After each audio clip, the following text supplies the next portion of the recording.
We did a big school reform project to help increase the number of high school students who stayed in school and graduated.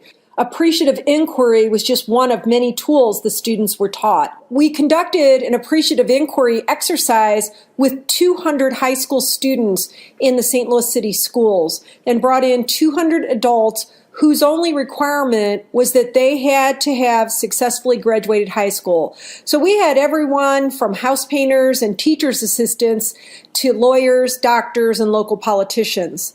The appreciative inquiry questions that the students asked were things like, tell me a story of a time you were in high school and you wanted to quit something. It might have been a sport or a subject or the band or school, and you didn't.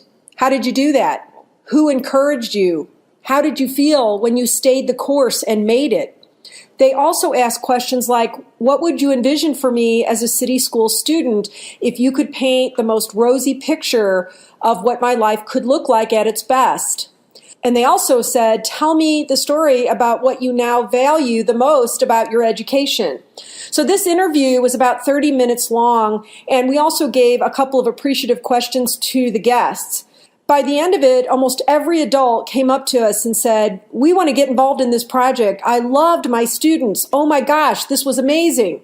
There was even a student teacher that said, I'm closer to the students that I talked with here than I am to my own students because of the nature of this conversation. Well, I was fortunate enough to do the appreciative inquiry about a month ago, and I really enjoyed it a lot. What I noticed about the appreciative approach was that it was amazing, it was awesome, just to have such a positive spin on questions, you know, like what have you gone through in your life and how have you gotten through it and what has worked for you. And what has stirred in me is that I do want to help people and I do want to show people that they can be positive about their life and that there's not always just the negative aspect. And it was because the connections were so open-hearted and so positively focused. So appreciative inquiry is a very powerful tool and it's a very powerful exercise.